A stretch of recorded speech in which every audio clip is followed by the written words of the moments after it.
Olá, tudo bem contigo? Seguimos aqui, né? Ainda na página 27, que foi bem densa assim no último vídeo, né? Então aqui a gente vai seguir um pouquinho ainda falando dessas questões de métodos de conquista que foram utilizados, né? Na época da conquista aqui do Brasil pelos portugueses. Então ele traz aqui essa questão. Os reis da Europa renascentista aprenderam muito dos romanos, entre outras coisas, infelizmente também como destruir a alma de um lugar. Frequentemente mandaram massacrar inocentes nos lugares mais sagrados dos índios, ou realizaram aí outras atrocidades. Através de uma tal intervenção sobre o local, que, por assim dizer, recebe intensas reações psíquicas e sentimentos extremos de pavor e sofrimento, é caotizado, em primeiro lugar, o plano emocional da região. Os seres elementais que guardam o local e orientam suas energias também são afetados e se confundem. Consequentemente, os sistemas energéticos do lugar entram em desordem e, afinal, sofrem um colapso. O lugar antes forte do ponto de vista energético se torna um lugar de fraqueza e o país e o povo que deveriam receber dele sua força são facilmente dominados. Não é assim novidade, né, que desde a antiguidade as pessoas, principalmente as pessoas que estão no poder, que conduzem, elas conhecem essa relação energética dos lugares. Então, se a gente olha antigamente, as igrejas, elas foram construídas em locais de energia. Então, quando a gente cita a maçonaria é dos maçons. Os maçons são os pedreiros. Então, eles, quando fizeram as igrejas, os arquitetos, né? Então, quando eles fizeram as igrejas, e se você pega, por exemplo, a Catedral de Chartres, na França, tem todo um estudo que demonstra cada detalhe daquela igreja que foi feito conforme questões de sociedades secretas antigas. Sociedades secretas essas que guardavam as informações de energia, né? As informações aí de como que manipulavam as energias, tá? Então, né, se a gente olha, lê isso daqui falando, né, de como deixar os seres elementais confusos, né, é que sempre, né, souberam disso. Então, né, a Igreja Católica, reis, eles têm ainda conhecimento dessas questões. Se você visita Roma, né, por exemplo, você consegue ver Roma e o Vaticano. Você vê algumas igrejas que elas têm toda uma questão orientada para questões astrológicas, para questões astronômicas, na verdade, né? Não vamos falar de astrologia a princípio, mas para questões astrológicas, tá? Astronômicas, né? Então, solstícios de inverno, de verão. E se a gente for falar de questões astrológicas, que a Igreja Católica não está de acordo, né? Ela diz que nós não devemos seguir a astrologia, mas quando você chega no coração da igreja, que é a sede da igreja ali no Vaticano, a Piazza de San Pietro, você vai olhar ali um obelisco e no chão, ao redor do obelisco, tem os desenhos que simbolizam os signos astrológicos. Então tem ali Gêmeos, Câncer, Aquário, né? Então tá tudo ali e é um relógio astrológico que tá ali. Então, na época do ano correspondente a cada signo, em determinado dia, aquele obelisco faz sombra, em determinado horário do dia, faz sombra justamente em cima daquele signo regente, tá? Então, são umas questões que não são abertas a público, mas se a gente vai com o olhar um pouquinho mais aberto, né, com uma consciência um pouquinho mais desperta, a gente consegue ver determinadas simbologias em muitos lugares, tá?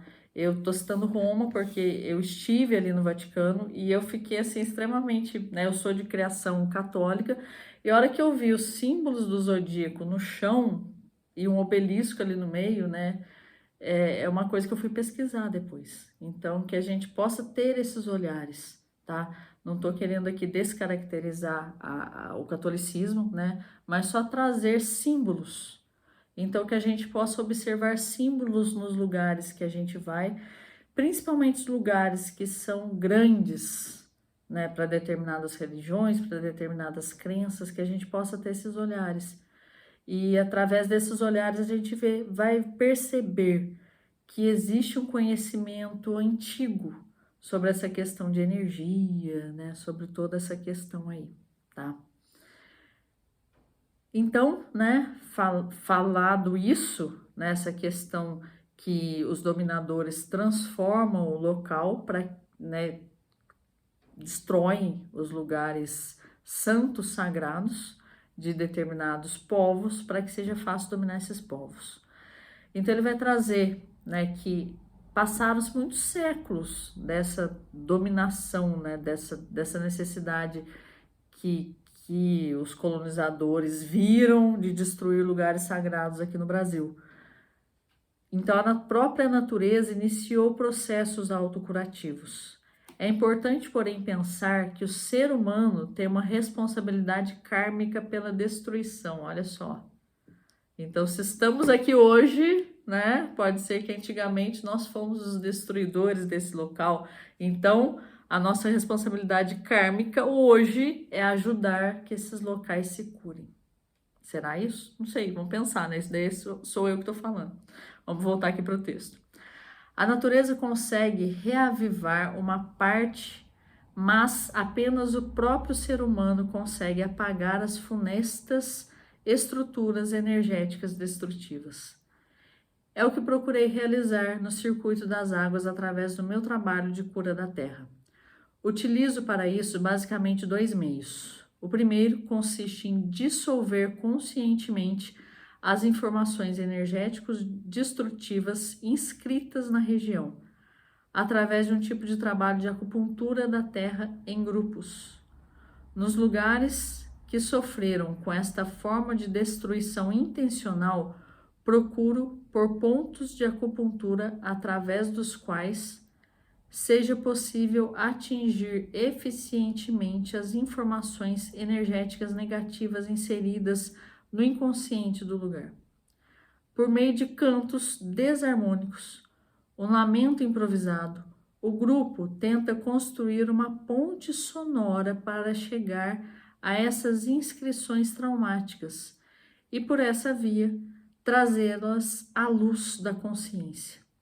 Segue-se então um canto harmônico, realizado sempre de acordo com o lugar.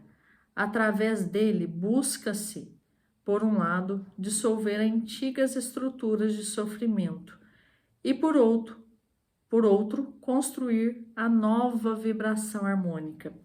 Eu preciso falar aqui novamente de Masaru Emoto, porque depois daquele vídeo que eu citei que ele esteve em Caxambu, uma colega aqui que acompanha os nossos estudos, ela me mandou um jornal da época, né? Um jornal que está online, e a gente encontrou, né? Nesse jornal tinha algumas inscrições, algumas falas, algumas coisas, que ela me mandou esse jornal, né? Então até agradeço a ela aqui.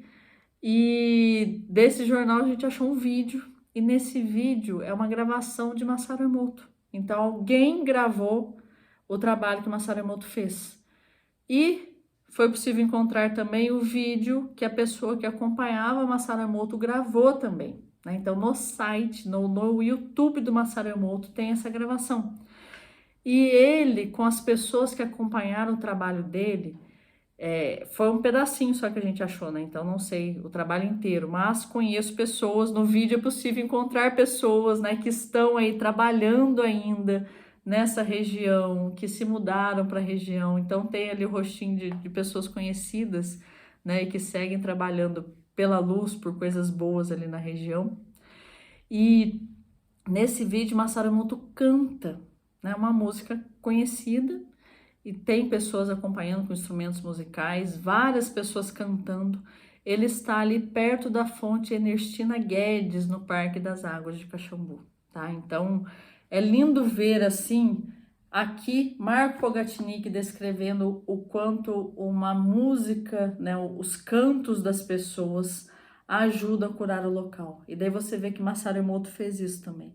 Então, é muito legal quando a gente vê que um conhecimento ele está com várias pessoas, né? Então ele chega a várias pessoas. Uma informação fidedigna, ela não chega para uma pessoa só. Ela chega para várias pessoas ou grupos, para que todos trabalhem com a mesma consciência. Então, né, só para fazer esse adendo aqui. E vamos fechar o capítulo. Dentre os centros de poder do Brasil que sofreram uma destruição intencional no período da conquista, já trabalhei com diferentes grupos dessa maneira. Em Águas Emendadas Brasília, São Lourenço, Matutu e Caxambu. Iniciou-se um processo a que devemos dar continuidade. Então, o fato, né, de eu estar lendo esse livro, de vocês estarem acompanhando e estarem se interessando pelo assunto, já é uma continuidade. O fato da gente visitar a região com consciência, mesmo pessoas que não têm conhecimento desse conteúdo, mas elas visitando a região com reverência pelas águas, com gratidão por todos os seres de luz que estão ali na região, é uma forma de dar continuidade a esse trabalho, né? Então, Masaru Emoto esteve lá depois desse livro.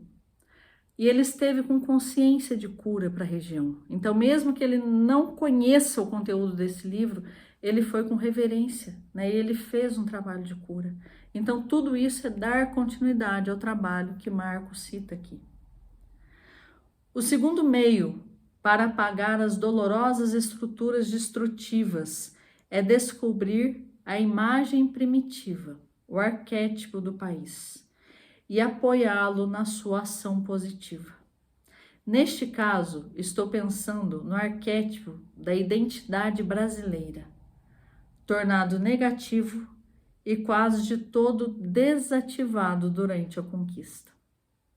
Então, no capítulo 7, né, vou fazer igual, né, essas séries assim que deixam um mistério.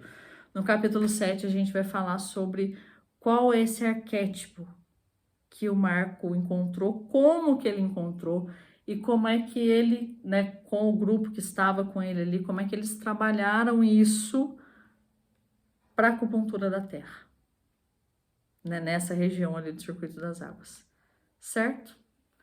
Então, gratidão, né, pelo seu tempo, por estar acompanhando, por estar criando essa consciência e ajudando a dar continuidade a esse trabalho aqui de cura do nosso país, né? Ou mesmo que você não seja brasileiro, mas que você tá aí, né, de alguma forma colocando seu coração nesses estudos aqui.